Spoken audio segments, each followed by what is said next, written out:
എൻ്റെ എന്താ PCOS management എന്ന് പറയുന്നത് മോശമായിരുന്നു.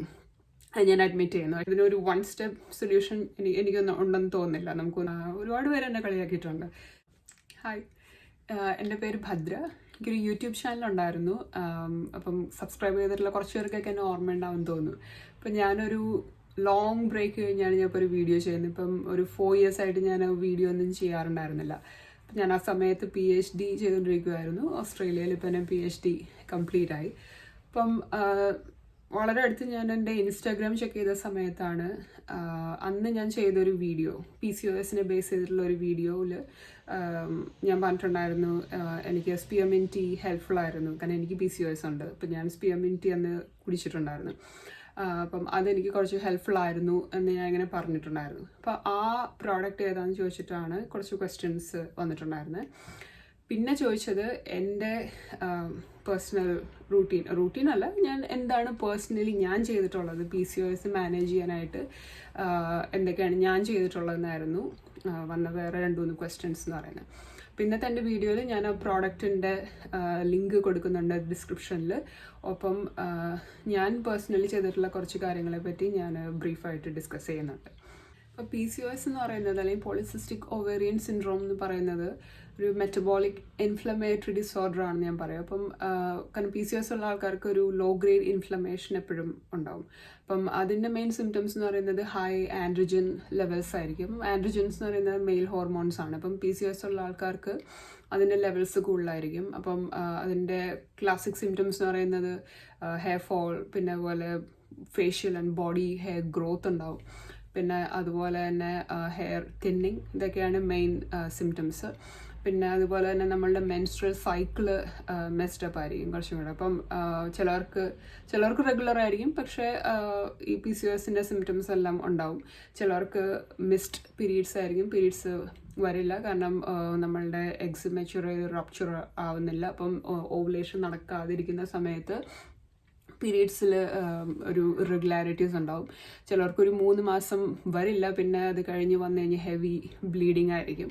അപ്പം നമ്മളുടെ മെൻസ്ട്രൽ സൈക്കിളിൽ വരുന്ന പ്രോബ്ലംസും, പിന്നെ അതുപോലെ തന്നെ വെയിറ്റ് ഗെയിൻ എന്ന് പറയുന്നത് ഇൻസുലിൻ റെസിസ്റ്റൻസ് ആണ് അതിൻ്റെ ഒരു മെയിൻ റീസൺ. നമ്മളുടെ ബോഡിയിൽ ഷുഗറിൻ്റെ ലെവൽസ് വളരെ കൂടുതലായിരിക്കും. അപ്പം ഈ ഇൻസുലിനാണ് അത് കുറയ്ക്കുന്ന ഹോർമോൺ എന്ന് പറയുന്നത്.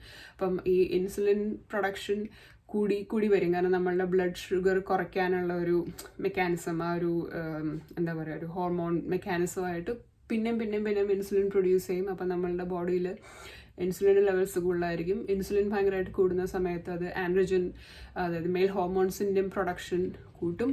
അപ്പം ഇത്രയും ആൻഡ്രോജൻസ് കൂടി നിൽക്കുമ്പോഴുള്ള പ്രോബ്ലം ഞാൻ നേരത്തെ പറഞ്ഞ സിംറ്റംസ് എല്ലാം ഉണ്ടാവും. പ്ലസ് അതിൻ്റെ കൂടെ തന്നെ നമുക്ക് വെയിറ്റ് ഗെയിൻ, സ്പെഷ്യലി നമ്മുടെ ഈ മിഡ് സെക്ഷൻ, ഈ അരയുടെ ഭാഗത്ത് നിന്ന് താഴേക്ക് ഭയങ്കര വെയിറ്റ് ഗെയിൻ, അതും ഒക്കെയാണ് മെയിൻ ക്ലാസിക് PCOS സിംറ്റംസ് എന്ന് പറയുന്നത്. അപ്പം അത് മാനേജ് ചെയ്യുക എന്ന് പറയുന്നത് വളരെ ഇമ്പോർട്ടൻ്റ് ആണ്. അപ്പം എനിക്കൊന്ന് ഏർലിയർ ദി ബെറ്റർ ആണ്. നമ്മൾ എത്രയും പെട്ടെന്ന് അതിൻ്റെ ഒരു പ്രൊഡക്റ്റീവ് ഏജിലാണ് നമുക്ക് മെയിനായിട്ട് അതിൻ്റെ സിംറ്റംസ് സ്റ്റാർട്ട് ചെയ്യുന്നത്. അപ്പം അതിൻ്റെ സിംറ്റംസ് നമുക്ക് മനസ്സിലായി തുടങ്ങുന്ന ഒരു സമയത്ത് തന്നെ നമ്മൾ അത് കൺട്രോൾ ചെയ്യാനുള്ള മെഷേഴ്സ് എടുക്കുകയാണെങ്കിൽ എനിക്ക് തോന്നുന്നു ഒരുവിധം പിന്നെ അങ്ങോട്ട്, കാരണം ഇതിനൊരു വൺ സ്റ്റെപ്പ് സൊല്യൂഷൻ എനിക്കൊന്നും ഉണ്ടെന്ന് തോന്നുന്നില്ല. നമുക്കൊന്നും ഒരു ഇത് ഫിക്സ് ചെയ്ത് കഴിഞ്ഞാൽ ഇത് ശരിയായി എന്നെങ്കിലും പറയാൻ പറ്റുമെന്ന് തോന്നുന്നില്ല. പക്ഷെ നമുക്ക് നമ്മളുടെ പല സിംറ്റംസും കൺട്രോൾ ചെയ്യാനും, പിന്നെ അങ്ങോട്ട് നമ്മളുടെ എന്താ പറയുക, ലൈഫ് ലോങ് ഇതൊരു വലിയൊരു പ്രോബ്ലം അല്ലാണ്ട് നമുക്ക് മാനേജ് ചെയ്ത് കൊണ്ടുപോകാനും സാധിക്കും എന്നാണ് എനിക്ക് തോന്നുന്നത്. അപ്പം എൻ്റെ പേഴ്സണൽ എക്സ്പീരിയൻസ് പറയുകയാണെങ്കിൽ എനിക്ക് 4 മെയിൻ ഫാക്ടേഴ്സാണ് എന്നെ ഹെൽപ്പ് ചെയ്തിട്ടുള്ളത്. അപ്പം അതിൽ ഫസ്റ്റ് വൺ എന്ന് പറയുന്നത് എക്സസൈസ് ആണ്, പിന്നെ ഡയറ്റ്, സ്ട്രെസ് മാനേജ്മെൻറ്റ്, സ്ലീപ്പ്. ഈ 4 കാര്യങ്ങളാണ് മെയിനായിട്ട് എനിക്ക് PCOS സിംറ്റംസ് കൺട്രോൾ ചെയ്യാനായിട്ട് എന്നെ ഹെൽപ്പ് ചെയ്തിട്ടുള്ളത്. അപ്പോൾ അതിൽ ഫസ്റ്റ് വൺ എന്ന് പറയുന്നത് എക്സസൈസ് ആണ്. അപ്പം ഞാൻ ചെറുതായിരുന്ന സമയത്ത്, ഒരു 8th 9th പഠിക്കുന്ന സമയത്ത് ഞാൻ ഭയങ്കര ഓവർ വെയിറ്റ് ആയിരുന്നു. ഞാൻ ഓൾറെഡി ടോളാണ്, അതിൻ്റെ കൂടെ എനിക്ക് നല്ല തടിയുണ്ട് ആ സമയത്ത്. അപ്പം എപ്പോഴും നമ്മൾ എവിടെ പോയാലും നമുക്ക് ഈ ഒരു ഓഡ് വൺ ഔട്ട് ഫീലിംഗ് ആണ്. നമ്മൾ സ്കൂളിൽ പോകുമ്പോഴാണെങ്കിലും പുറത്ത് പോകുമ്പോഴാണെങ്കിലും. പിന്നെ ആ സമയത്ത് എനിക്ക് വേറെ PCOSന് വേറെ ഒരുപാട് പ്രശ്നങ്ങളുണ്ട്. ആക്നിയുണ്ട്, പിന്നെ അതുപോലെ തന്നെ എനിക്ക് ഈ ഹെയർ ഗ്രോത്ത്, ചിൻ ഹെയറും ഒക്കെ ആ സമയത്തുണ്ട്. അപ്പം അതുമാത്രമല്ല, എനിക്ക് അന്ന് ഇൻസുലിൻ റെസിസ്റ്റൻസിൻ്റെ മെയിൻ സിംറ്റമാണ് നമ്മളുടെ ഇവിടെ ഒരു ബ്ലാക്ക് പാച്ച് വരുന്നത്. അത് ഇപ്പം എനിക്കറിയണം, നിങ്ങൾക്ക് അങ്ങനെ കാണുന്നുണ്ടെന്ന് എനിക്ക് തോന്നുന്നില്ല. പക്ഷെ എനിക്ക് പണ്ട് ഭയങ്കര എവിഡൻ്റ് ആയിട്ട് ഇങ്ങനെ എനിക്ക് തിക്ക് ഒരു ബ്ലാക്ക് പാച്ച് ഉണ്ടായിരുന്നു. അപ്പം അമ്മയൊക്കെ എൻ്റെ അടുത്ത് എപ്പോഴും ഇങ്ങനെ പറയുന്നത്, നീ എൻ്റെ മാല ഇടാത്തത്, നീ മാല ഇടണം എന്നൊക്കെ പറയുന്ന സമയത്ത് ഞാൻ എടുത്തില്ലായിരുന്നു. കാരണം എനിക്കത് കാണുമ്പോൾ തന്നെ എനിക്കിങ്ങനെ ഭയങ്കര ഒരു അസ്വസ്ഥതയാണ്. അപ്പോൾ ഇങ്ങനെ എനിക്ക് വേറെ ഈ തടി മാത്രമല്ല, എനിക്ക് വേറെ ഒരുപാട് അന്നത്തെ ഈ എന്താ പറയുക ക്ലാസിക് PCOS സിംറ്റംസ് അന്നുണ്ടായിരുന്നു. അപ്പം പിന്നെ ഈ ബോഡി ഷേമിങ്ങിനെ പറ്റിയൊന്നും നമുക്ക് ആ സമയത്തൊന്നും നമ്മൾ അത്ര ഒന്നും അങ്ങനെ ചിന്തിക്കുകയില്ല, നമ്മളത്ര അവെയർ ഒന്നും അല്ലല്ലോ ഇന്നത്തെ പോലെയൊന്നും. അപ്പം വളരെ ക്ലോസ് ആയിട്ടുള്ള ആൾക്കാർ, ഇവൻ നമ്മുടെ ക്ലോസ് റിലേറ്റീവ്സ് വരെ എന്നെ ഇങ്ങനെ ഭയങ്കരമായിട്ട് അന്ന് കളിയാക്കിയിട്ടൊക്കെ ഉണ്ട്. എനിക്ക് നരയൊക്കെ ഉണ്ടായിരുന്നു ആ സമയത്ത് ഒരുപാട്. അപ്പം ഒരുപാട് പേര് എന്നെ കളിയാക്കിയിട്ടുണ്ട്. അതിപ്പോഴും എനിക്ക് 15 ഇയേഴ്സൊക്കെ കഴിഞ്ഞും എനിക്ക് എൻ്റെ അത് എന്താ പറയുക, അത് ഓർമ്മയുണ്ട് അവർ പറഞ്ഞിട്ടുള്ള കാര്യങ്ങളൊക്കെ. അപ്പം പക്ഷെ അതെനിക്കൊരു ഡ്രൈവായിരുന്നു, എനിക്കതൊരു ചെറിയൊരു മോട്ടിവേഷൻ കൂടി ആയിരുന്നു. അപ്പം ഞാൻ അത് കഴിഞ്ഞപ്പോഴാണ് ഞാൻ വിചാരിക്കുന്നത്, എങ്ങനെയാണെങ്കിലും എനിക്ക് ഈ വെയിറ്റ് കുറച്ചേ പറ്റുള്ളൂ. എൻ്റെ ഒരു എന്താ പറയുക, നമ്മൾ പിന്നെ സ്കൂളിൽ നിന്ന് കോളേജിലേക്ക് മൂവ് ചെയ്യുന്ന സമയത്ത് നമ്മൾ കുറച്ചും കൂടെ ഒരു ബോഡി കോൺഷ്യസ് ഒക്കെ ആവുമല്ലോ. അപ്പോഴാണ് ഞാനിങ്ങനെ ശരിക്കും എന്താ വെയിറ്റ് എങ്ങനെയെങ്കിലും കുറച്ച് നമുക്ക് നോക്കണം എന്നുള്ളൊരു ഫീലിംഗ് വരുന്നത്. അപ്പം ആ സമയത്താണ് നമ്മൾ എന്താ പറയുക ജിമ്മിൽ പോകണം എന്നൊക്കെ പറഞ്ഞു കഴിഞ്ഞാൽ പോയി പണി നോക്കാൻ പറയും. അപ്പം നമ്മൾ ആ ഒരു ഇതിൽ ഞാൻ എന്താ ചെയ്യുക, എവിടുന്നാ സ്റ്റാർട്ട് ചെയ്യുക എന്നുള്ളത് എനിക്ക് വലിയ ഐഡിയ ഉണ്ടായിരുന്നില്ല. അപ്പം ഞാൻ വിചാരിച്ചു ഓക്കെ നമുക്ക് നടക്കാം, കാരണം ഞങ്ങളുടെ അടുത്ത് ഒരുപാട് സ്ഥലമുണ്ട്, അപ്പം അവിടെ നടക്കാം. അപ്പോൾ ഒരു 30 minutes ഞാൻ സ്കൂളിൽ നിന്നൊക്കെ വന്നു കഴിഞ്ഞാൽ ഞാൻ അതുപോലെ അവിടെ പോയി ഇങ്ങനെ റൗണ്ടായിട്ട് ഇങ്ങനെ ഞാൻ നടക്കുമായിരുന്നു. അത് ഞാനൊരു 5 days a week അങ്ങനെയാണ് ഞാൻ ചെയ്തുകൊണ്ടിരുന്നത്. അപ്പം ഈ നടന്ന് തുടങ്ങി ഒപ്പം തന്നെ എൻ്റെ ഒരു ഡയറ്റ് പാറ്റേൺ, ഞാൻ കഴിച്ചുകൊണ്ടിരുന്ന കുറച്ച് കാര്യങ്ങളിൽ ഞാൻ ചേഞ്ച് വരുത്തിയപ്പോൾ തന്നെ എനിക്ക് ഭയങ്കര ഡിഫറൻസ് ആ സമയത്ത് ഫീൽ ചെയ്യുമായിരുന്നു. എൻ്റെ വെയിറ്റ് കുറഞ്ഞു തുടങ്ങി, എൻ്റെ ഈ നെക്കിലുള്ള പാച്ച്, അതാണ് എനിക്ക് പെട്ടെന്നൊരു എന്താ പറയുക, നമുക്ക് ഈ കുറേയും കൂടി നമുക്കൊരു ഡ്രൈവ് തരുന്ന ഒരു കാര്യം അതാണ്. ചേഞ്ചസ് ഉണ്ടല്ലോ നമ്മളുടെ ഫേസിലും പിന്നെ മൊത്തം ബോഡി കോമ്പോസിഷനിൽ വരുന്ന ചേഞ്ചസ്. അപ്പം അത് ആണ് എനിക്ക് ശരിക്കും പറഞ്ഞു കഴിഞ്ഞാൽ കുറേയും കൂടെ എനിക്ക് പിന്നെ ഒരു മോട്ടിവേഷൻ തന്നിട്ടുള്ളത്. പക്ഷെ എൻ്റെ ആ ചേഞ്ച് എന്ന് പറയുന്നത് എനിക്ക് തോന്നുന്നു ശരിക്കും ഫാസ്റ്റായിരുന്നു. ഞാൻ എക്സ്പെക്ട് ചെയ്തതിനേക്കാളും ഫാസ്റ്റായിരുന്നു ആ സമയത്ത്. അപ്പം വാക്കിങ്ങിലാണ് ഞാൻ തുടങ്ങുന്നത്. പിന്നെ ഡയറ്റ് ഞാൻ ആ സമയത്ത് മെയിൻ ആയിട്ട് ചേഞ്ച് ചെയ്തത്, പണ്ട് ഞാൻ ഈ സ്കൂളിൽ പോകുന്ന സമയത്തൊക്കെ ഞാൻ രാവിലെയും ഉച്ചയ്ക്കും രാത്രിയും ഒക്കെ ഞാൻ ചോറ് ഒരുപാട് കഴിക്കുമായിരുന്നു. അപ്പം എൻ്റെ അമ്മയൊക്കെ ഇങ്ങനെ പറയാറുണ്ട്, നീ ഭയങ്കര കൂടുതലാണ് കഴിക്കുന്നത്. ഞാൻ സ്കൂളിൽ നിന്ന് വന്നാലൊക്കെ ചോറ് കഴിക്കുമായിരുന്നു. എനിക്ക് ചോറ് ഭയങ്കര ഇഷ്ടമാണ്, എനിക്ക് ഇപ്പോഴും ഭയങ്കര ഇഷ്ടമാണ്. പക്ഷേ അന്ന് ഞാൻ ഒരുപാട് വോളിയം എമൗണ്ടും ഭയങ്കര കൂടുതലായിരുന്നു. അപ്പം അത് ഞാൻ കുറച്ച് ഞാൻ ഈ ഈവനിങ് ചോറൊക്കെ കട്ട് ചെയ്തു. രാത്രിയാണെങ്കിൽ ഞാൻ ചപ്പാത്തി കഴിച്ചു തുടങ്ങി. അത് ഞാൻ 2 എണ്ണം. പിന്നെ ഒരുപാട് ഞാൻ വെജീസും കറി എന്താണോ ഉള്ളത് അതൊക്കെ ആണ് ഞാൻ കൂടുതൽ അപ്പോൾ കഴിച്ചുകൊണ്ടിരുന്നത്. അപ്പം അങ്ങനെയാണ് ആക്ച്വലി എൻ്റെ വെയിറ്റ് ഒന്ന് കുറഞ്ഞു തുടങ്ങുന്നത് ചെറിയതായിട്ട്.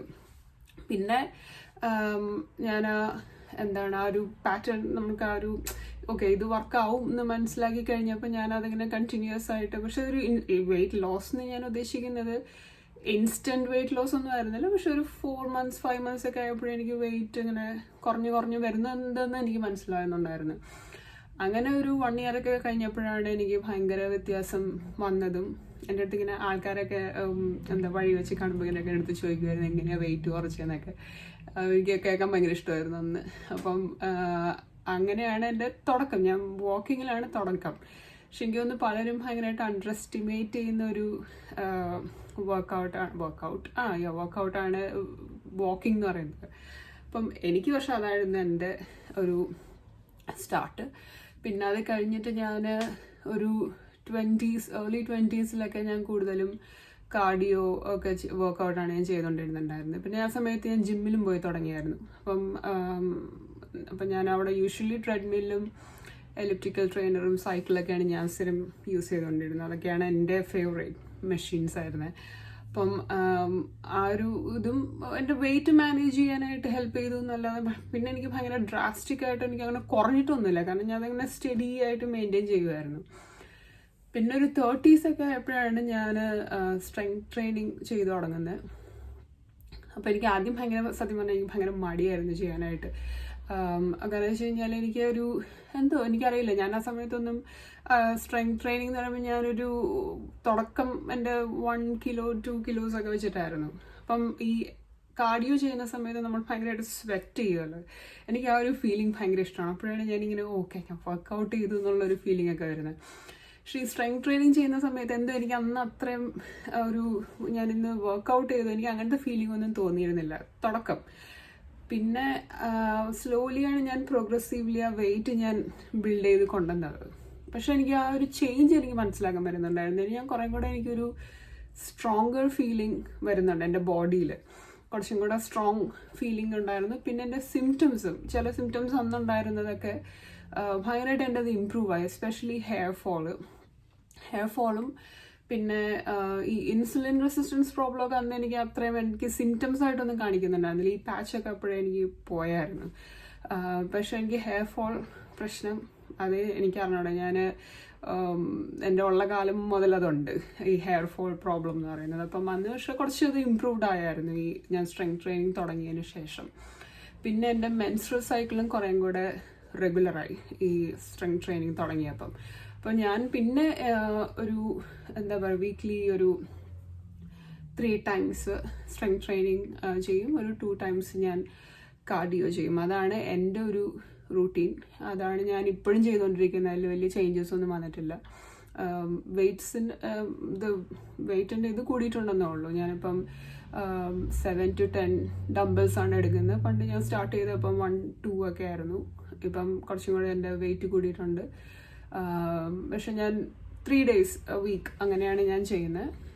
പിന്നെ 2 days ഞാൻ കാർഡിയോ ചെയ്യും. എനിക്കിപ്പോഴും കാർഡിയോ ചെയ്യാൻ ഭയങ്കര ഇഷ്ടമാണ്. അപ്പോൾ ഞാൻ 2 days a week അതും ഞാൻ ചെയ്യും. പക്ഷെ ഞാനത് റുട്ടീൻ ഒരു ഹാബിറ്റായിട്ട് ഞാനത് ഡെവലപ്പ് ചെയ്തിട്ടാണ്. വർക്കൗട്ട് എങ്ങനെയെങ്കിലും സമയം കണ്ടെത്തി ചെയ്യണം എന്നുള്ളൊരു ഇത്. ഈ PCOS ഉള്ളവർക്ക് സ്ട്രെങ്ത് ട്രെയിനിങ് എന്ന് പറയുന്നത് ശരിക്കും പറഞ്ഞു കഴിഞ്ഞാൽ അത് ഭയങ്കര ഹെൽപ്ഫുൾ ആണെന്ന് എനിക്ക് തോന്നിയിട്ടുണ്ട്. ഞാൻ ഒരുപാട് അങ്ങനത്തെ റീസേർച്ച് പേപ്പേഴ്സൊക്കെ ഞാൻ വായിച്ചിട്ടുണ്ട് ഞാനത് ചെയ്തുകൊണ്ടിരിക്കുന്ന സമയത്തൊക്കെ. അപ്പം അതിൻ്റെ മെയിൻ തിങ് എന്ന് പറഞ്ഞു കഴിഞ്ഞാൽ നമ്മളുടെ ഇൻസുലിൻ റെസിസ്റ്റൻസ് ഇമ്പ്രൂവ് ചെയ്യാനായിട്ട് ഹെൽപ്പ് ചെയ്യും. പിന്നെ നമ്മളുടെ മെൻസ്ട്രൽ സൈക്കിള് ആൻഡ്രോജൻസിൻ്റെ ലെവൽസ് കുറയ്ക്കാനും ഒക്കെ സ്ട്രെങ്ത് ട്രെയിനിങ് നല്ലതാണ്. അപ്പം ഈ ഒരു കോമ്പിനേഷൻ കാർഡിയോ എൻഡുറൻസ് ബിൽഡ് ചെയ്യാൻ നല്ലതാണ്. കാർഡിയോ പ്ലസ് സ്ട്രെങ്ത് ട്രെയിനിങ് കോമ്പിനേഷനാണ് എനിക്ക് പേഴ്സണലി വർക്കൗട്ട് ആയിട്ടുള്ളത്. അപ്പം പക്ഷെ നിങ്ങളിപ്പം എന്ത് എക്സസൈസ് ചെയ്യുന്നതിന് മുമ്പും നമ്മളുടെ ഫിറ്റ്നസ് ലെവൽ എങ്ങനെയാണെന്നുള്ളത് അറിയണം. ഡോക്ടറിനെ കൺസൾട്ട് ചെയ്യുക അങ്ങനെ എന്തെങ്കിലും ചെയ്തിട്ട് വേണം സ്റ്റാർട്ട് ചെയ്യാനായിട്ട്.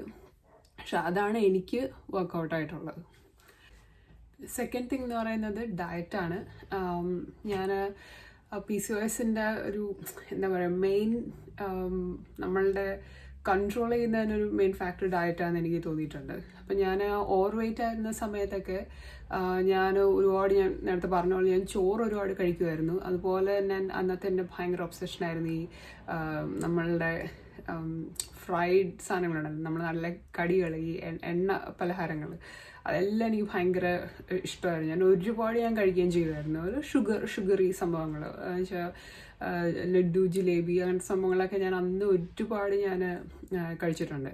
അപ്പം പക്ഷേ അതെല്ലാം ഞാൻ കൺട്രോൾ ചെയ്ത സമയത്ത് ആണ് ശരിക്കും പറഞ്ഞു കഴിഞ്ഞാൽ എനിക്ക് ഒരുപാട് ചേഞ്ചസ് വന്ന് തുടങ്ങിയത്. ഞാൻ ഈ സംഭവങ്ങളോടുള്ള എൻ്റെ ഒരു ഒബ്സഷൻ മാറിയതോടെ എൻ്റെ പല സിംറ്റംസും ഇമ്പ്രൂവ് ആയിട്ടുണ്ട്. ഇത്രയും ഞാൻ ഈ ചോറും കഴിക്കുന്നതും ഷുഗറും ഒക്കെ കുറച്ചപ്പോൾ തന്നെ.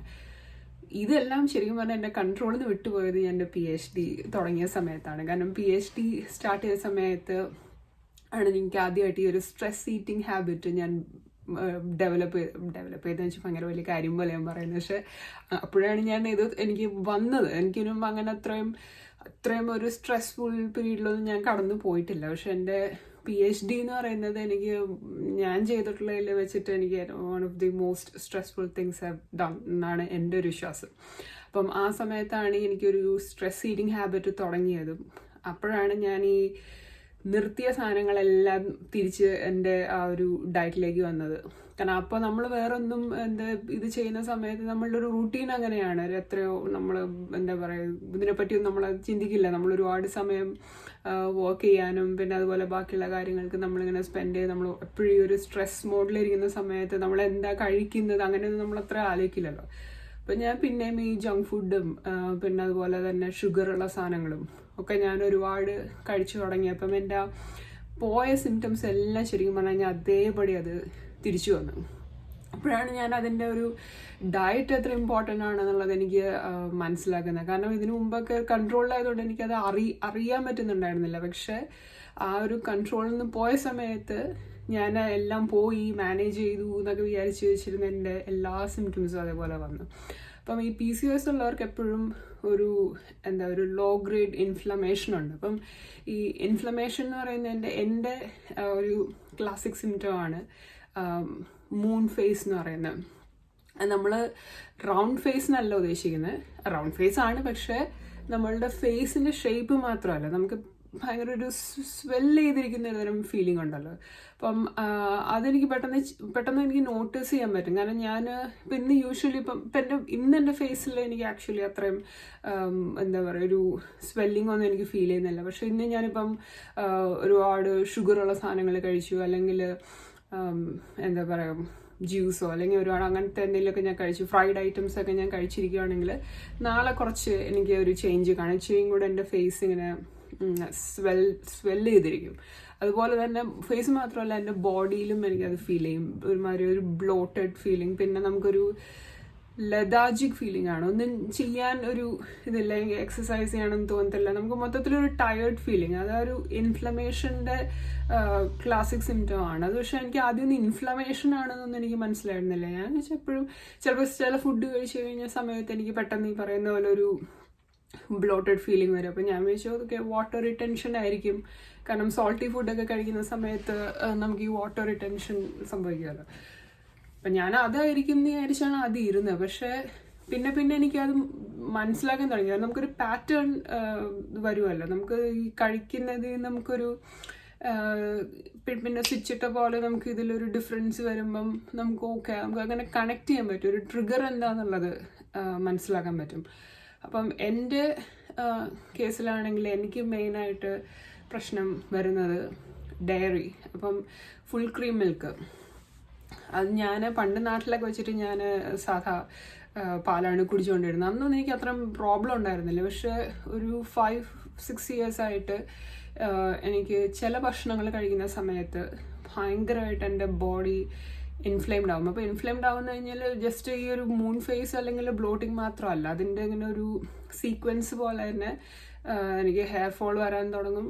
എൻ്റെ പുറത്തും മുഖത്തും ഒക്കെ എനിക്ക് ആക്നി വരും. പിന്നെ അതുപോലെ ജോയിൻറ്റ് പെയിൻ, ബ്രൂയിസസ്, ഇതൊക്കെ ഞാൻ പണ്ടൊന്നും നോട്ടീസ് ചെയ്തിരുന്നില്ല. ശരിക്കും പറഞ്ഞാൽ ഒരു PhD ചെയ്ത സമയത്താണ് ഇതൊക്കെ ഞാൻ ശ്രദ്ധിക്കുന്നത്. അപ്പം ഇതൊന്നും ആദ്യം എനിക്കൊരു ഇൻഫ്ലമേഷനിൽ നിന്ന് പല കാര്യങ്ങളും വരുന്നതെന്ന് എനിക്ക് മനസ്സിലായില്ല. കാരണം ഞാൻ എൻ്റെ ഈ റൂട്ടീൻ ബ്ലഡ് ടെസ്റ്റ് ചെയ്യുമ്പോഴൊക്കെ തന്നെ എല്ലാം നോർമലാണ്. അപ്പോൾ ഇവിടെ ഈ ജോയിൻറ്റ് പെയിന് വേണ്ടി ഞാൻ ഇവിടുത്തെ എത്ര GPsനെ ഞാൻ പോയി കണ്ടിട്ടുണ്ട്, ഇവിടുത്തെ ഡോക്ടേഴ്സ് അവരെ പോയി കണ്ടിട്ടുണ്ടെന്നുള്ളത് എനിക്ക് അറിഞ്ഞൂടാ.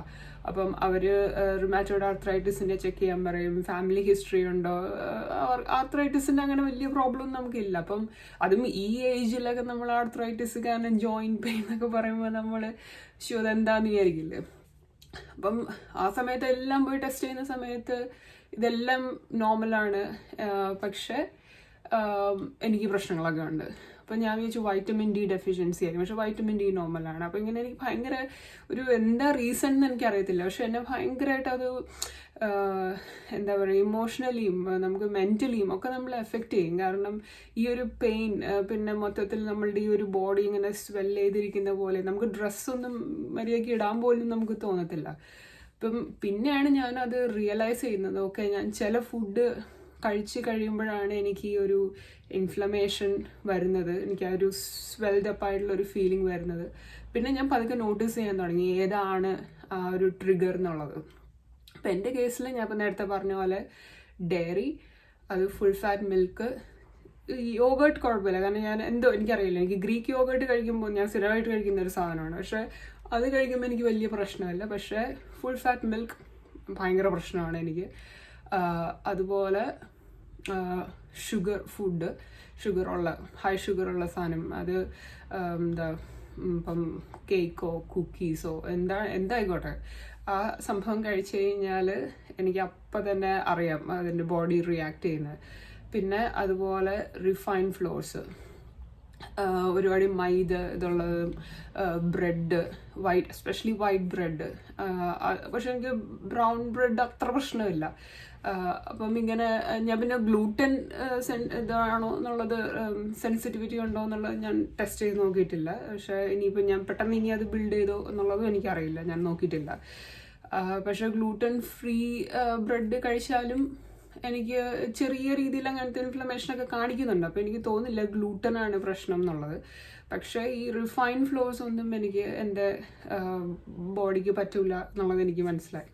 അതുപോലെ തന്നെ ഈ ഡയറിയും ഇങ്ങനത്തെ സംഭവങ്ങളൊക്കെ, അപ്പോൾ ചോക്ലേറ്റ്സും അങ്ങനത്തെ സാധനങ്ങൾ. അപ്പോൾ ഇത് കട്ട് ചെയ്ത് നിർത്തിക്കഴിഞ്ഞാൽ പിന്നെ ഉണ്ടാകുന്ന ചേഞ്ച് എന്ന് പറഞ്ഞു കഴിഞ്ഞാൽ ഇതുപോലെ ഭയങ്കര എന്താ പറയുക, പ്രിറ്റി ഫാസ്റ്റ് ചേഞ്ചാണ്. കാരണം എനിക്കറിയില്ല, ബോഡി ചില സമയത്ത് എനിക്ക് ഇങ്ങനെ വിചാരിക്കാറുണ്ട്, ഭയങ്കര ശരിക്കും അമേസിങ് ആണ്. കാരണം എന്തെങ്കിലും നിങ്ങൾക്കൊരു നമ്മൾ ആ ഒരു ട്രാക്കിൽ നിന്ന് വിട്ടു പോകുമ്പോഴേക്കും പെട്ടെന്ന് ഇതെല്ലാം കാണിക്കുകയും ചെയ്യും. എന്നാൽ നിങ്ങൾ ബാക്ക് ടു ട്രാക്ക് ആവുകയാണെങ്കിൽ പെട്ടെന്ന് എല്ലാം നോർമൽ ആവുകയും ചെയ്യും.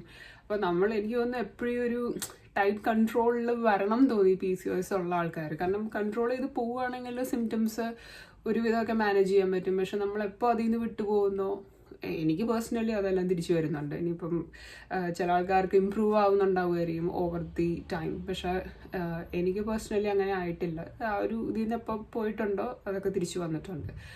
പക്ഷെ ആ ഒരു ട്രിഗർ, ഇപ്പം നിങ്ങൾക്കും സിമിലർ സിംറ്റംസ് ഉണ്ട് എന്നുണ്ടെങ്കിൽ ആ ട്രിഗർ എന്താണെന്ന് നമ്മൾ കഴിക്കുന്ന ഇതിൽ നിന്ന് മനസ്സിലാക്കി അതൊന്ന് ഒഴിവാക്കി നിർത്തി കഴിഞ്ഞാൽ തന്നെ നമ്മളുടെ പല PCOS സിംറ്റംസും ഇമ്പ്രൂവ് ആവുമെന്ന് എനിക്ക് തോന്നിയിട്ടുണ്ട്.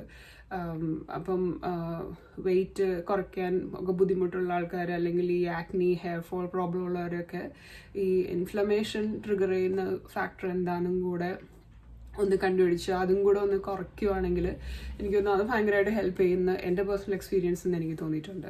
അപ്പം ആൻറ്റി ഇൻഫ്ലമേറ്ററി ഡയറ്റാണ് ഈ PCOSന് ഏറ്റവും സജസ്റ്റ് ചെയ്യുന്ന ഒരു മെയിൻ കാര്യം എന്ന് പറയുന്നത്.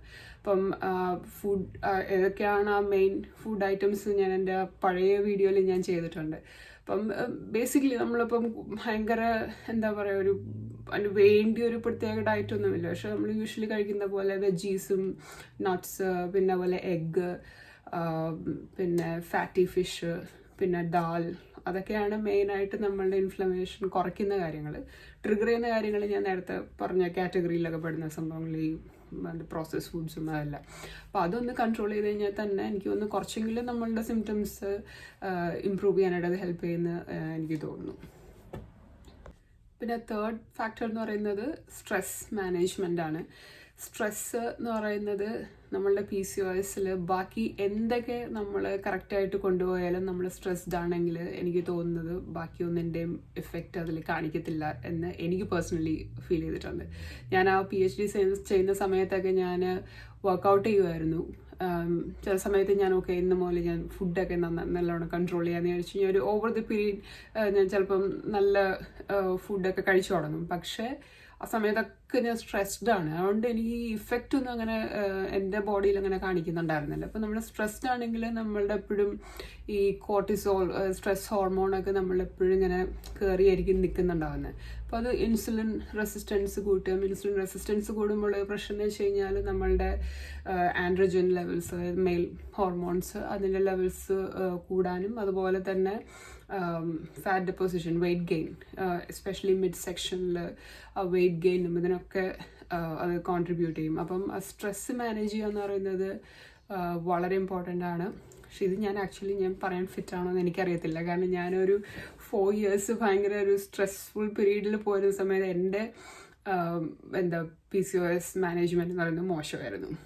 അത് ഞാൻ അഡ്മിറ്റ് ചെയ്യുന്നു. പക്ഷേ അത് കഴിഞ്ഞ് ഞാനത് റിയലൈസ് ചെയ്യുന്നൊരു നമുക്കൊരു ടൈം ഉണ്ടല്ലോ, ഓക്കെ ഇതാണ് എൻ്റെ മെയിൻ. അത് ഞാൻ ഫസ്റ്റ് ഇയറും സെക്കൻഡ് ഇയറും സത്യം പറഞ്ഞാൽ എനിക്ക് അത്ര അങ്ങോട്ട് മനസ്സിലായില്ല ഇതാണ് മെയിൻ കാര്യം എന്നുള്ളത്. കാരണം നമ്മൾ ആ ഒരു ഫ്ലോയിൽ ഇങ്ങനെ പൊക്കോണ്ടിരിക്കുമായിരിക്കും. പക്ഷേ തേർഡ് ഇയറൊക്കെ ആയപ്പോഴേക്കുമാണ് നമ്മൾ ഏറ്റവും പീക്ക് സ്ട്രെസ്സിൽ വരുന്നത്. കാരണം നമ്മളുടെ സബ്മിഷനൊക്കെ ക്ലോസ് ആയിട്ട് വരുമ്പം അപ്പോഴാണ് ഇത് എല്ലാ സിംറ്റംസും കൂടെ എനിക്ക് തോന്നുന്നു ഏറ്റവും വേഴ്സ് ഇതിലേക്ക് വരുന്നത്. അപ്പോഴാണ് ഞാൻ റിയലൈസ് ചെയ്യുന്നത് ഓക്കെ സ്ട്രെസ്സാണ് ഒരു മെയിൻ ഫാക്ടർ എന്നുള്ളത്. എനിക്ക് അത്രയും ആദ്യം, കാരണം ഇതിന് മുമ്പ് എനിക്ക് വന്നിട്ടില്ല എന്ന് ഞാൻ പറഞ്ഞിട്ടുണ്ട് സ്ട്രെസ്സ്. പക്ഷേ ആ ഒരു പീക്ക് സ്ട്രെസ് മൊമെൻറ്റിലാണ് നമ്മൾ റിയലൈസ് ചെയ്യുന്നത് ഇത് എത്രത്തോളം PCOS ഉള്ള ആൾക്കാർ അത് എഫക്റ്റ് ചെയ്യുന്നുണ്ട് എന്നുള്ളത്. അപ്പം ആ സ്ട്രെസ്സ് മാനേജ് ചെയ്യുക എന്നുള്ളത് വളരെ ഇമ്പോർട്ടൻ്റ് ആണ്. അപ്പം ഞാൻ ചെയ്തുകൊണ്ടിരുന്നത് അന്ന് വർക്കൗട്ട് ചെയ്യുക എന്നുള്ളതായിരുന്നു. പിന്നെ നടക്കാനൊക്കെ പോവും. മെഡിറ്റേഷൻ ഞാൻ ട്രൈ ചെയ്തിട്ടുണ്ട്, പക്ഷെ എനിക്ക് അങ്ങനെ കൺസിസ്റ്റൻ്റ് ആയിട്ട് കീപ്പ് ചെയ്യാൻ പറ്റിയിട്ടില്ല. പക്ഷെ എനിക്ക് തോന്നുന്നു ഈ 3-4 കാര്യങ്ങൾ നമുക്ക് ഇഷ്ടമുള്ള കാര്യങ്ങൾ ചെയ്ത് നമ്മളുടെ ഒരു മൈൻഡ് കുറച്ച് നേരം ആ ഒരു ഇതിൽ നിന്ന് വിട്ടു നിർത്തുക എന്നുള്ളത് തന്നെ എനിക്ക് തോന്നുന്നു സ്ട്രെസ് നമ്മളെ കുറേ മാനേജ് ചെയ്യാനായിട്ട് ഹെൽപ്പ് ചെയ്യും. നമുക്ക് ഇഷ്ടമുള്ള കാര്യം ചെയ്യുന്ന സമയത്ത് ഡെഫിനറ്റ്ലി നമ്മളുടെ ഹാപ്പി ഹോർമോൺസ് എല്ലാം കുറച്ചും കൂടെ കൂടുതലായിരിക്കും നമ്മുടെ പ്രൊഡക്ഷൻ. അപ്പം അത് നമ്മളുടെ ഒരു സ്ട്രെസ് ഹോർമോൺസിനെ ഒന്ന് കുറയ്ക്കാനായിട്ട് ഹെൽപ്പ് ചെയ്യും. അപ്പം ഈവൻ നമ്മൾ ചുമ്മാ നടക്കാൻ പോയാൽ പോലും എനിക്ക് തോന്നുന്നു ചിലപ്പം ഹെൽപ്ഫുള്ളായിരിക്കും. അപ്പം ഞാൻ ഇപ്പം പ്രാക്ടീസ് ചെയ്യുന്ന കുറച്ച് കാര്യങ്ങൾ എന്ന് വെച്ച് കഴിഞ്ഞാൽ ഡെഫിനറ്റ്ലി ഞാൻ വർക്കൗട്ട് ചെയ്യുന്നുണ്ട്. പിന്നെ ഞാൻ ചെറുതായിട്ട് ഞാൻ മെഡിറ്റേഷൻ ചെയ്യുന്നുണ്ട്. മെഡിറ്റേഷൻ എന്ന് പറയുമ്പം ഇതിലൊക്കെ കാണുന്ന പോലെ ഞാൻ എന്താ പറയുക 30 minutes ഭയങ്കര ഡീപ്പ് ഫോക്കസ്, അങ്ങനെ ആ പരിപാടി എന്നെ കൊണ്ട് പറ്റില്ല എന്നുള്ളത് എനിക്ക് മനസ്സിലായിട്ടുള്ള കാര്യം. കാരണം എൻ്റെ അറ്റൻഷൻ സ്പാൻ എന്ന് പറയുന്നത് ഭയങ്കര കുറവാണ്. അപ്പം ഞാൻ ഇങ്ങനെ എന്തെങ്കിലും ഇങ്ങനെ കേട്ടിങ്ങനെ ആലോചിച്ചുകൊണ്ട് മെഡിറ്റേറ്റ് ചെയ്യാൻ ശ്രമിച്ചാലും എൻ്റെ ഫോക്കസ് ഇങ്ങനെ കൊണ്ടിരിക്കും. അപ്പം ഞാൻ 10 minute വളരെ ഷോർട്ട് മെഡിറ്റേഷൻ ആയിരിക്കും ഞാൻ ചെയ്യുന്നത്. അത് ഞാൻ യൂഷ്വലി വർക്കൗട്ട് ചെയ്ത് കഴിഞ്ഞതിന് ശേഷം കൂൾ ഡൗൺ ചെയ്യുന്ന ഒരു ടൈമിൽ ഞാൻ ഇങ്ങനെ എന്തെങ്കിലും ഒരു 10 minutes ഷോർട്ട് വീഡിയോ അങ്ങനെ ആയിരിക്കും ഞാൻ കേൾക്കുന്നത്. ഡീപ്പ് ബ്രീത്തിങ് അതൊക്കെയാണ് ഞാൻ ചെയ്യുന്നത്. അപ്പം അത് എനിക്ക് കുറച്ച് ഹെൽപ്ഫുൾ ആയിട്ടുണ്ട്. പിന്നെ ഞാൻ ചില കാര്യങ്ങൾ ഇപ്പം പ്രാക്ടീസ് ചെയ്യാൻ നോക്കുന്നത് വെച്ച് കഴിഞ്ഞാൽ ചിലത് എൻ്റെ ഔട്ട് ഓഫ് കൺട്രോളിൽ നിൽക്കുന്ന കാര്യങ്ങളാണ് എന്ന് എനിക്ക് അറിയുന്ന കാര്യങ്ങളുണ്ടാവുമല്ലോ. അതിനെപ്പറ്റി ഞാൻ അത്ര അങ്ങനെ എന്താ പറയുക സ്ട്രെസ്ഡ് ആവാറില്ല. കാരണം എൻ്റെ PhD കഴിഞ്ഞപ്പോഴാണ് എനിക്ക് മനസ്സിലായത് ഓക്കെ ഞാനിപ്പം അത്രയും സ്ട്രെസ്ഡ് ഒന്നും അല്ലായിരുന്നെങ്കിലും ഞാൻ PhD എടുത്ത് പോയേനെ. പിന്നെ എനിക്ക് അൺഫോർച്ചുനേറ്റ്ലി ചെറിയൊരു പെർഫെക്ഷനിസം പ്രോബ്ലം ഉണ്ട്. നമുക്കിങ്ങനെ എനിക്കറിയില്ല ഇന്ന് നമ്മൾ ട്രെയിൻഡ് ആയിരിക്കുന്നതാണോ എന്നെനിക്ക് ചിലപ്പോൾ അങ്ങനെ തോന്നിയിട്ടുണ്ട്. നമ്മൾ കൊച്ചിലെ നമ്മളിങ്ങനെ ആ ഒരു ഇതിൽ ചിലവരൊക്കെ ഇവിടെ ഇപ്പം ഞാൻ ഓസ്ട്രേലിയയിൽ ഞാൻ ചെയ്ത സമയത്ത് ഇവിടുത്തെ ആൾക്കാരൊക്കെ കുറച്ചും കൂടെ കെയർ ഫ്രീ ആണ്, ഇത്രയും കൂടെ ഒരു റിലാക്സ്ഡ് ആണ്. നമ്മളെപ്പോലെ ഇങ്ങനെ എപ്പോഴും ഇങ്ങനെ ഒരു ഇതിൽ നിന്നിട്ടോ അത് ചെയ്യണം ഇത് ചെയ്യണം ഒരു 100 കാര്യം ചെയ്യണം അങ്ങനത്തെ ഒരു തോട്ട് അവർക്കുണ്ടെന്ന് തോന്നില്ല. പക്ഷെ ഞാനൊക്കെ അങ്ങനെയായിരുന്നു. എനിക്കിങ്ങനെ ഓക്കെ നാളെ പ്രസൻറ്റേഷൻ ഉണ്ട് അതുണ്ട് ഇതുണ്ടെങ്കിൽ ഞാൻ ഒരു 100 കാര്യങ്ങൾ ഇങ്ങനെ എപ്പോഴും എൻ്റെ ഹെഡ് സ്പേസിലുണ്ടാവും. അപ്പം അത്രയും ഒന്നും നമ്മൾ ചിന്തിക്കേണ്ട ആവശ്യമില്ല എന്ന് എനിക്ക് പിന്നെ അത് കഴിഞ്ഞപ്പോഴാണ് എനിക്ക് തോന്നിയത്. കാരണം എൻ്റെ PhD കഴിഞ്ഞുള്ള ഒരു 3-4 മാസം എന്ന് പറയുന്നത് എനിക്ക് ആ ഒരു കുറച്ച് റിലാക്സ് ചെയ്യാനുള്ളൊരു ടൈമായിരുന്നു. അപ്പം കാരണം പിന്നെ ഇപ്പം ഞാൻ അത് കഴിഞ്ഞിട്ട് പോസ്റ്റ് ഡോക്ക് തുടങ്ങി. പക്ഷെ ഞാനിപ്പം പണ്ടത്തെ പോലെ ഇങ്ങനെ എക്സ്പെരിമെൻ്റ് ചെയ്യണമല്ലോ, എനിക്ക് ഡേറ്റ കിട്ടിയില്ല, അത് റിസൾട്ട്സ് ശരിയായില്ല, ഞാൻ ആ ഒരു തോട്ടൊക്കെ ഇപ്പോൾ കുറച്ചൊന്നും പോയി. ഞാൻ ഇച്ചിരിയും കൂടെ നമുക്ക് ഇത്തിരി കൂടെ ലൈഫ് കുറച്ച് വേറെ ഇനിയും കിടക്കുകയാണല്ലോ. അപ്പം അത് ഞങ്ങനെ കാട് കയറി പറഞ്ഞുകൊണ്ടിരിക്കുകയാണെന്ന് എനിക്കറിയാം. പക്ഷേ ഞാൻ പറയാൻ ഉദ്ദേശിച്ചു ഇത്രേ ഉള്ളൂ എന്ന് വെച്ച് കഴിഞ്ഞാൽ നമുക്ക് ചില കാര്യങ്ങൾ നമ്മളുടെ കൺട്രോളിനപ്പുറമുള്ള കാര്യങ്ങളെ പറ്റി നമ്മൾ അധികം അങ്ങനെ വറീഡാവാണ്ട് ഒരു പ്രസൻറ്റ് മൊമെൻറ്റിൽ എൻജോയ് ചെയ്യുക എന്നുള്ളൊരു ഇതാണ് ഞാൻ കൂടുതലിപ്പം ശ്രമിക്കുന്നത്. പക്ഷെ എത്രത്തോളം വർക്കൗട്ട് ആവുന്നുണ്ടെന്നുള്ളത് വേറെ കാര്യം. പക്ഷെ ഞാൻ അറ്റ്ലീസ്റ്റ് ഐ എം ട്രൈങ്, ഞാനത് ചെയ്യുന്നുണ്ട്. അപ്പം സ്ട്രെസ് മാനേജ് ചെയ്യുക എന്ന് പറയുന്നത് വളരെ വളരെ വളരെ ഇമ്പോർട്ടൻ്റ് ആണ് PCOS ഉള്ള ആൾക്കാർക്ക്. അപ്പം നിങ്ങളുടെ ഒരു ടെക്നിക്ക് എന്താണ് എന്നുള്ളത് നിങ്ങൾ തന്നെ കണ്ടുപിടിച്ച് അത് എന്തെങ്കിലും ഒരു എന്താ പറയുക ഒരു റൂട്ടീനിൽ കൊണ്ടുവരുന്നതോടെ എനിക്കൊന്ന് വേറെ പല സിംറ്റംസും ഇമ്പ്രൂവ് ചെയ്യാൻ ചാൻസ് ഉണ്ട്. അപ്പം ഇതൊക്കെയാണ് ഞാൻ ചെയ്തിട്ടുള്ള സ്ട്രെസ് മാനേജ് ചെയ്യാനുള്ള കാര്യങ്ങൾ. പിന്നെ ലാസ്റ്റ് ഇമ്പോർട്ടൻറ്റ് ഫാക്ടർ എന്ന് പറയുന്നത് സ്ലീപ്പാണ്. അപ്പം ഒരു 7 to 8 hours എങ്കിലും നന്നായിട്ട് ഉറങ്ങുക എന്നുള്ളത് PCOS ഉള്ളവർക്ക് മാത്രമല്ല, എനിക്ക് എല്ലാവർക്കും അത് ഭയങ്കര ഇമ്പോർട്ടൻ്റ് ആണ്. ഇപ്പം എനിക്കൊരു സ്ഥിരം ഒരു ഹാബിറ്റ് ഉണ്ട്, ഇങ്ങനെ ഈവനിങ് ഒക്കെ വന്നതിന് ശേഷം ഭക്ഷണമൊക്കെ കഴിഞ്ഞതിന് ശേഷം ഇങ്ങനെ സ്ക്രോൾ ചെയ്തുകൊണ്ടിരിക്കും, ലേറ്റ് നൈറ്റ് സ്ക്രോളിങ്. അപ്പം നമുക്ക് അതൊക്കെ നമ്മളുടെ ഹോർമോൺസിനെ ഭയങ്കരമായിട്ട് മെസ്സപ്പ് ചെയ്യുന്ന കാര്യങ്ങളാണ്. അപ്പം ഒരു 9-9:30 ഒക്കെ ആകുമ്പോഴേക്കും വൈൻഡ് അപ്പ് ചെയ്ത് നമ്മൾ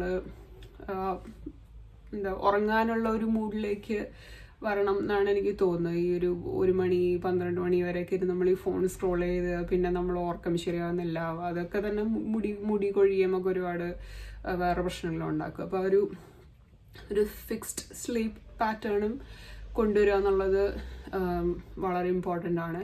പിന്നെ ഈ കഫീൻ ഇൻടേക്ക് കുറയ്ക്കുക എന്നുള്ളത്, അറ്റ്ലീസ്റ്റ് ഒരു ഈവനിങ് 4 o'clock കഴിഞ്ഞതിന് ശേഷം അധികം ഈ ചായ കാപ്പി അങ്ങനത്തെ സംഭവങ്ങൾ കുറയ്ക്കുന്നത് നമ്മളുടെ സ്ലീപ്പ് ക്വാളിറ്റി ഇംപ്രൂവ് ചെയ്യാനായിട്ട് ഹെൽപ്പ് ചെയ്യുന്നത് എനിക്ക് തോന്നിയിട്ടുണ്ട്.